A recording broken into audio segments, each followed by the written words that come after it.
Dios imparable, Dios de imposibles, inigualable, eres invencible. Dios imparable, Dios de imposibles, inigualable, eres invencible. No tengo temor, en mi corazón tú tienes el control. No tengo temor, en mi corazón tú tienes el control. No me falta nada si te tengo a ti. No me falta nada si te tengo a ti. No me falta nada si te tengo a ti. No me falta nada si te tengo a ti. No me falta nada si te tengo a ti. No me falta nada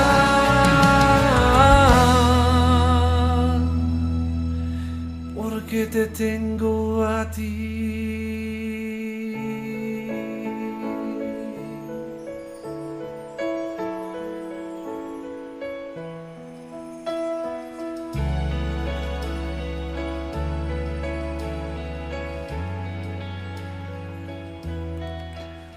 Gracias, Nico, por esa canción que nos recuerda que no necesitamos vivir bajo el temor porque podemos confiar en Dios. Espera con paciencia en el Señor, dice este salmo, sé valiente, esfuérzate. Sí, yo sé, acepta la dificultad que te genera aprender a esperar en el Señor. Esperar no es una de nuestras mayores virtudes como seres humanos, menos en la época en la que vivimos. Conversaba estos días con algunos profesores, de hecho ayer en la noche lo hacía con una compañera, y hablábamos sobre eso. Qué duro es esperar, qué duro es no poder ir al colegio, estar con los chicos, estar entre nosotros, conversar, dialogar, generar incluso nuestras planificaciones en ese diálogo, en esa interacción. Se vuelve frustrante saber que tienes que esperar tantas cosas, y ni hablemos de cosas más serias. Algunos de nuestros compañeros y compañeras, personas entre nosotros, están pasando situaciones difíciles económicamente hablando y están esperando un milagro de parte de Dios para que esa situación mejore. Otros están enfrentando situaciones muy difíciles con su salud o la salud de seres amados, personas muy cercanos a ellos. Y la pregunta sigue siendo la misma. Señor, espero que tú me des una mano. Señor, espero que tú me ayudes, pero ¿por cuánto tiempo tengo que esperar? Insisto, no es una de nuestras cualidades más grandes. Primera de Samuel capítulo 13 narra la historia del rey Saúl, el primer rey del pueblo de Israel, que fue escogido por Dios luego de que el pueblo insistiera en que querían un rey, y Dios lo establece como tal. Este rey empieza al principio a hacer las cosas bien, sin embargo, parece que esperar no era una de sus cualidades. Y el capítulo 13 nos muestra a Saúl lanzándose con su ejército contra los filisteos, uno de los grupos, una de las naciones, uno de los pueblos que más rivalidad tuvo durante mucho tiempo con el pueblo de Israel. Y entonces los filisteos, que reciben un ataque de Saúl y su ejército y son vencidos en una locación, rearman su ejército, lo convierten en un ejército increíblemente poderoso de 3.000 carros de guerra, 6.000 hombres para conducir esos carros, y dice la historia que el ejército en general era como arena del desierto, eran cientos de miles, y de pronto la gente escuchó eso. Parece que el rey Saúl tenía por lo menos clara una cosa: cuando el pueblo iba a la batalla, cuando el pueblo tenía que ir a enfrentar cosas difíciles, cuando el pueblo enfrentaba dificultades, una cosa que Dios les había dicho es que antes de enfrentar cualquier dificultad le buscaran a Él, buscaran su guía, su dirección, su protección, su bendición, porque no es lo mismo enfrentar las dificultades de la vida por nuestra propia cuenta que hacerlo apoyado en la protección y bendiciones que Dios quiere y puede darnos si nosotros vivimos en obediencia a Él. Y el profeta Samuel le había dicho: espérame en una cierta locación llamada Gilgal, espérame ahí, yo voy a llegar en una semana, 7 días, nos reunimos ahí y vamos a levantar un tiempo de adoración a Dios, y luego de eso puedes lanzarte a la batalla. Pero dice justamente el verso 7 de ese capítulo 13, que mientras Saúl estaba esperando ahí en Gilgal, los hombres, sus hombres, parte de su ejército, empezó a llenarse de miedo, a desesperarse porque veían que el ejército enemigo era muy grande. Las circunstancias, las dificultades eran muchas más que ellos y eran muy difíciles de superar mentalmente. Solo haciendo cálculos numéricos, ellos estaban en serios problemas. Así es que habían esperado ya casi 7 días, como el profeta les había dicho, pero el profeta no aparecía, no llegaba. Y Saúl se dio cuenta de que sus tropas estaban a punto de desertar, que la gente iba a botar la toalla, que iban a salir disparados y que todo se iba a volver un desastre. Desde su lectura era lo que aparentaban las circunstancias. Y decide adelantarse, decide dar una orden. Él dice, tráiganme la ofrenda para Dios, esta ofrenda de paz para pedirle a Dios su bendición para esta batalla. Y voy a ofrecerla yo. No voy a esperar al sacerdote, no voy a esperar al profeta, perdón. No vamos a esperar lo que él ofreció que iba a llegar. No, vamos a tener que hacerlo ya. El tiempo se nos va, las cosas son difíciles, hay que resolver esto ya. Y Saúl decide adelantarse al profeta y ofrecer él mismo la ofrenda. Y cuando él estaba terminando de sacrificar, estaba terminando de haber ofrecido la ofrenda, estaba terminando ese momento, llega el profeta Samuel. Saúl va corriendo a recibirlo y el profeta le hace una pregunta. ¿Qué has hecho? ¿Qué hiciste? En tu impaciencia, ¿qué hiciste? Si yo les pregunto a ustedes, me pregunto a mí mismo, en nuestra impaciencia de tener que estar semi-encerrados, en nuestra impaciencia de ver una situación por la pandemia difícil, en nuestra impaciencia por ver una situación económica ajustada, ¿qué estamos haciendo? Si estamos ajustados económicamente, ¿nos estamos endeudando? ¿Qué estás haciendo? ¿Estás encerrado en tu casa con tu familia y eso ya te tiene harto y estás discutiendo con todo el mundo? ¿Qué estás haciendo? ¿Te parece que quizás tengas mejores opciones en otra opción de trabajo y te vas a apresurar? ¿Qué estás haciendo? ¿Qué estás haciendo en tu desespero? No en un proceso de reflexión, no en un proceso de búsqueda de Dios, no necesariamente bajo su guía, sino en tu desesperación, en mi desesperación, en nuestra ansiedad. ¿Qué estamos haciendo? La Biblia dice, y nos deja saber, y espero que ustedes y yo lo comprendamos, que en este lado de la eternidad, en este mundo temporal en el que nosotros vivimos, hemos sido inevitablemente llamados a esperar. Nos toca esperar. Somos llamados a reconocer que entre las cosas más importantes de nuestra vida, las cosas más esenciales, las cosas más hermosas para nosotros, las que más valoramos, las cosas más duraderas incluso en nuestra vida, las que realmente valen la pena a largo plazo, están un montón de cosas sobre las cuales no tenemos el control. Esta canción que Nico compartía con nosotros nos decía, Señor, yo no tengo temor porque tú tienes el control, pero nosotros sabemos que hay muchísimas cosas muy importantes en nuestra vida, quizás algunas de las más importantes de nuestra vida, sobre las cuales no tenemos control. No tenemos control sobre el estado financiero del país, de la nación, del mundo. No tenemos control sobre nuestra salud y resulta que podemos enfermarnos o alguien que amamos puede estar contagiado por COVID y no podemos controlar eso. Resulta que estamos teniendo conflictos dentro de casa y no podemos controlar la mente o el corazón de la persona que amamos para tratar de resolver esos conflictos. Y la mayoría de esas cosas tan valiosas, tan profundas, tan hermosas, si no todas esas cosas, son regalos de la gracia de Dios. La gracia de nuestro Padre nos ha dado estas cosas que nosotros a veces asumimos como parte de la vida, pero en realidad son un regalo de parte de Dios. Y déjame decirte, Él nunca se equivoca en cómo Él entrega los regalos que Él nos da. Él no tiene favoritos, Él no escoge a unos y les da unas cosas mejores que a otros, no. Él nunca ignora nuestras genuinas necesidades. Dios está más preocupado por aquello que nos forma que aquello que nos produce un placer temporal. Él nunca juega con nuestros corazones cuando sabe que nuestro corazón es la fuente de nuestra vida, de cómo reflexionamos, de cómo vemos el mundo, de cómo tomamos decisiones. Él nunca nos ve o nos trata como juguetes. No, esa es una visión equivocada de Dios. Su tiempo siempre es el correcto. Los regalos que Él nos brinda son siempre apropiados para lo que necesitamos en el momento en el que estamos viviendo. Él es gentil, Él es fiel, Él es amoroso, Él es misericordioso y sin duda Él es bueno. Pero Él también, por cierto, es un Mesías satisfecho. Nuestro Salvador es un Salvador insatisfecho. No en el sentido de frustrado como nosotros, no en el sentido de impaciente, no.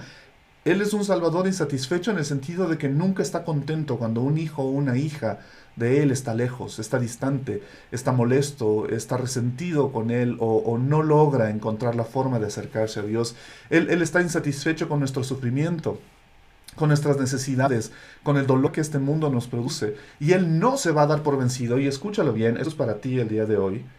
Él no se va a dar por vencido. Dios no renunciará. Él no va a descansar hasta que todos y cada uno de nosotros disfrutemos de las promesas que Él ha puesto a nuestro alcance y vea esas promesas que Él ha hecho cumplidas en tu vida. Dios no va a descansar hasta que eso pase. Él no va a dejar de obrar. Él no va a dejar de trabajar. Él no va a dejar de hacer lo que Él sabe que necesitamos que Él haga. En cada uno de nosotros como sus hijos y sus hijas, Él no va a dejar de obrar hasta que nos vea completamente transformados a la imagen de su Hijo. Él realmente quiere que nosotros lleguemos a ese punto. Él continuará peleando por nosotros como sus hijos hasta que cada uno de nuestros enemigos sea derrotado. Y Él seguirá obrando hasta que su reino sea completo en esta tierra. Pero mientras el pecado exista, y lamentablemente existe, y en esta época seguimos viendo cómo brota y brota el pecado y la maldad en muchísimas personas, no solo en los ámbitos políticos, sociales, económicos, sino a nuestro alrededor. Notas cómo gente está impaciente, está grosera, está tosca, está peleona, discute por montones de cosas y puedes ver todo ese nivel de enojo, de ira, de frustración en las redes sociales. ¿Por qué? Porque el pecado sigue estando presente en nuestras vidas y en este mundo. Pero mientras el pecado exista, nuestro Dios seguirá poniendo al alcance de todos y cada uno de nosotros su perdón, su gracia, su capacidad de liberarnos, de transformarnos con su poder. Él nos defenderá contra cada ataque que este mundo y el maligno planeen en nuestra contra. Y quiero que lo escuches, lo entiendas y lo aceptes porque esto es para ti el día de hoy. Él va a ser fiel. Él no va a dejar de ser fiel, de traer convicción, ánimo y consuelo en nuestros corazones abatidos por las circunstancias difíciles que estamos viviendo. Él seguirá abriendo la dotación de sabiduría desde el cielo para todo el que se lo pida, para revelarnos los gloriosos misterios que nos lleven a la verdad. Él nos guiará con su luz en el camino de la rectitud y no dejará que la oscuridad nos arrastre de nuevo a una vida lejos de Él y esclavos del pecado. Él va a suplir, Dios suplirá cada cosa buena que necesitemos para convertirnos en las personas que Él quiere y sabe que podemos ser, y que así seamos capaces de hacer lo que Él nos ha llamado a hacer en las circunstancias y en el lugar en las que Él nos ha permitido vivir ahora. Pero hay un desafío en todo eso. Romanos, capítulo 4. Si tienen sus Biblias, pueden buscarlas, o si tienen una aplicación en el teléfono, no las voy a poner en pantalla porque creo que ustedes y yo necesitamos buscar esos pasajes. Romanos, capítulo 4, versos 18 al 21. Si tú estás pensando, bueno, pero yo no tengo una Biblia, no sé dónde está ese pasaje, no sé si tengo una aplicación de la Biblia en mi teléfono, este es un gran momento. Estas circunstancias, esta crisis, lo que estamos viviendo ahora, son un gran momento para que tú empieces a buscar de una manera muy distinta la sabiduría de Dios en la Biblia. Romanos capítulo 4, versos 18 al 21 dicen: aun cuando no había motivos para tener esperanza, aun cuando no habían motivos para tener esperanza, Abraham siguió teniendo esperanza porque había creído en que llegaría a ser padre de muchas naciones. Él había creído. ¿Por qué? Pues Dios le había dicho: esa es la cantidad de descendientes que tendrás. Y la fe de Abraham no se debilitó, a pesar de que él reconocía que por tener 100 años, su cuerpo ya estaba muy anciano para tener hijos desde la perspectiva humana, igual que el vientre de su esposa Sara. Pero Abraham creyó, siempre creyó la promesa de Dios sin vacilar. De hecho, su fe se fortaleció, dice el apóstol Pablo, aún más. Y así le dio gloria a Dios. Abraham estaba plenamente convencido de que Dios es poderoso para cumplir todo lo que promete. Ahora, si yo te pregunto, ¿por qué razón Abraham fortaleció su fe mientras esperaba todos esos años hasta que se cumpliera la promesa de Dios? ¿Cómo no se debilitó su fe? ¿Cómo no le pasó lo que nos pasa a la mayoría de nosotros? Cómo él no se dejó arrastrar a estos juegos mentales de negación que muchas veces nosotros experimentamos. Viene el dolor, el sufrimiento, las dificultades, la enfermedad, y lo primero que viene a nuestra mente es entrar en negación. Incluso en la negación de que Dios realmente pueda hacer algo, de que Dios le importemos, de que Dios nos ame, de que Dios realmente esté preocupado por nosotros. Entramos en esa negación. Pero el pasaje nos dice que no, que él no entró en esa negación. Nos deja saber claramente que Abraham enfrentó, él no negó la realidad haciendo de cuenta que no estaba frente a un problema físicamente desafiante para poder tener hijos a los 100 años, sino que él enfrentó esa realidad, la miró tal cual era. Y durante su tiempo de espera, Abraham tuvo una experiencia que marcó su vida poderosamente, una experiencia muy diferente a la que la mayoría de nosotros generalmente nos abocamos a experimentar, porque Abraham hizo algo que la mayoría de nosotros a veces fallamos en hacer cuando tenemos que esperar una respuesta de parte de Dios, una acción de parte de Dios, el cumplimiento de una promesa de parte de Dios. Porque para muchos de nosotros, lamentablemente, la tentación durante los periodos en los que tenemos que esperar algo se enfoca, la tentación es enfocarnos en la cosa que estamos esperando, en los obstáculos que tenemos en nuestro camino para obtener eso que esperamos, en nuestra incapacidad de hacer por nuestras propias fuerzas que eso que queremos pase, y nuestra molestia al ver que tanta gente a nuestro alrededor no ha tenido que esperar, aparentemente, lo mismo que nosotros estamos teniendo que esperar para obtener lo que ellos querían, mientras nosotros hemos tenido que esperar para obtener lo que nosotros queríamos. Y durante todo ese tiempo de espera, una y otra vez, lamentablemente, nos solemos recordar a nosotros mismos cuán esencial es eso que estamos esperando y cuánto perdemos cada día que no recibimos eso que estábamos esperando. Y todo eso a veces solo incrementa nuestra sensación de vulnerabilidad, de desesperación, de abandono incluso, como si Dios nos hubiera olvidado y nos hubiera abandonado, y vemos como Dios aparentemente sí hace cosas en las vidas de otras personas, pero ¿por qué no la hace en la mía? ¿Por qué no me pasa a mí? ¿Por qué no llega rápido el cumplimiento de esa promesa? Y nuestra frustración nos lleva incluso a pensar que esperar que Dios cumpla sus promesas es inútil, porque quizás no las va a cumplir, o por lo menos no las va a cumplir en mi vida, porque yo no creo en Él, o porque no creo suficiente, o por cualquier otra razón que se nos pueda ocurrir.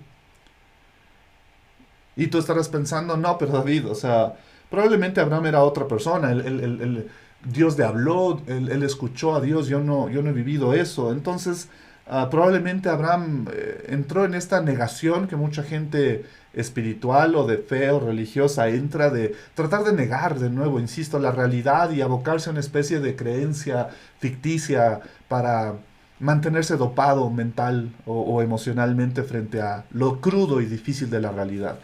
Pero si has leído la historia de Abraham, y te animo a que lo hagas, descubrirás que Abraham enfrentó los hechos. Él no negó jamás la realidad de lo duro de la situación que él vivía, todo el proceso complejo de su realidad externa, viajando, dejando su tierra y yendo hacia donde Dios le decía, y aparte de eso, negar su realidad biológicamente interna de la edad avanzada que le enfrentaba la posibilidad de no tener hijos, y la edad avanzada de su esposa que le enfrentaba la posibilidad y realidad de no tener hijos.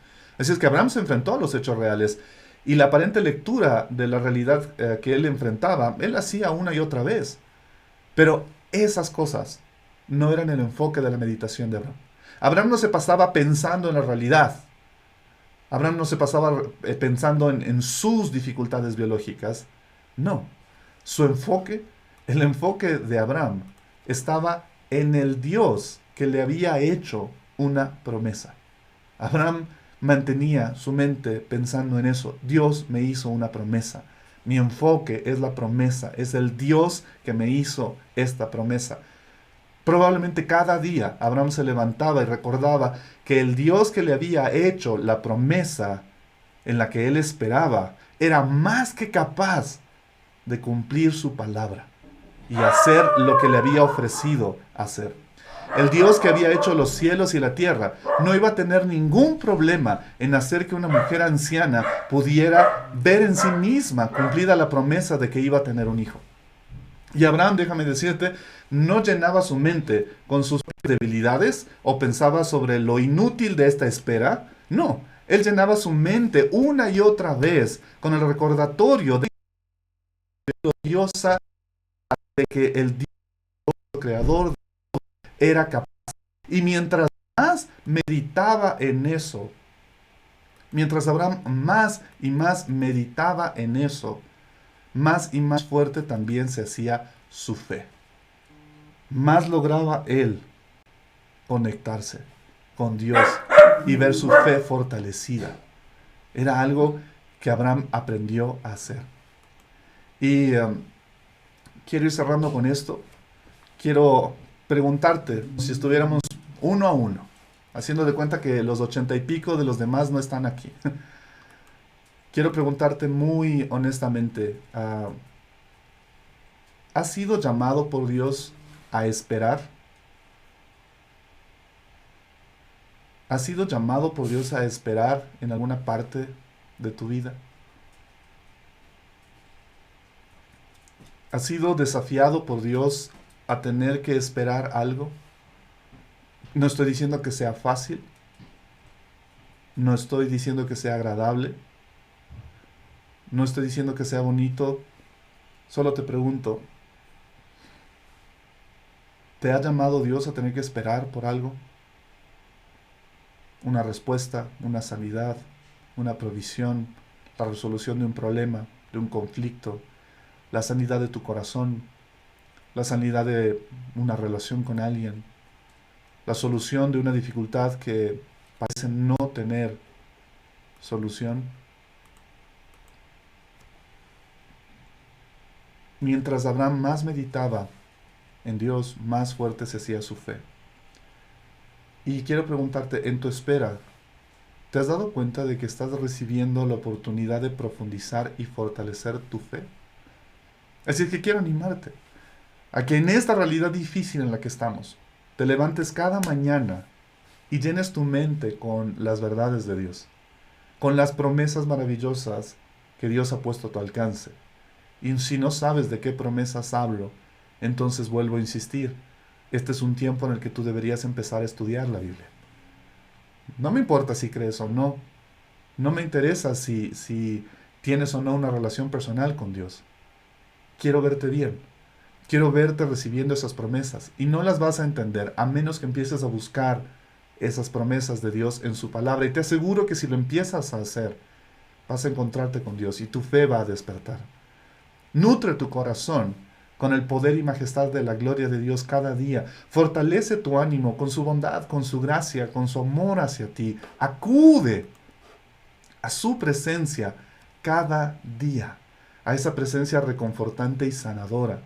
Y tú vas a ver cómo poco a poco y cada vez con más fuerza, los músculos de tu fe se verán fortalecidos. Más ahora que quizás estamos distanciados, no tenemos a nuestros amigos y a nuestros compañeros y compañeras para desahogarnos, reírnos, animarnos o escucharnos, como muchas veces lo hemos hecho cuando hemos tenido la oportunidad de estar juntos en las instalaciones de Montevelo. Ahora no. Hablamos muy poco con algunos de nuestros compañeros o compañeras. Muchos quizás nos cerramos, nos aislamos. Pero Dios sigue estando presente. Y si tú le buscas, Él te va a fortalecer. Deuteronomio capítulo 8, versos 1 al 10. Deuteronomio capítulo 8, versos 1 al 10 dice: asegúrate de obedecer todos los mandatos que te entregó. Entonces te explicarás. Y entrarás en la tierra que dar a tus ancestros y la poseerás. Recuerda cómo el Señor tu Dios te guió por el desierto durante 40 años, donde te humilló, te movió, te transformó y te puso a prueba para revelar tu carácter y averiguar si de verdad estabas dispuesto a obedecer sus mandatos. Sí, te humilló y fue duro, porque permitió que pases hambre, pero luego te alimentó. Te dio maná, un alimento que ni tú ni tus antepasados conocían hasta ese momento. Lo hizo para enseñarte que la gente no vive solo de pan, sino que vivimos de cada palabra que sale de la boca de Dios. En todos esos 40 años, la ropa que llevabas puesto no se desgastó y tus pies jamás se ampollaron ni se hincharon. Ten por cierto que como un padre que forma a su hijo, el Señor te formará a ti y te disciplinará para tu propio bien.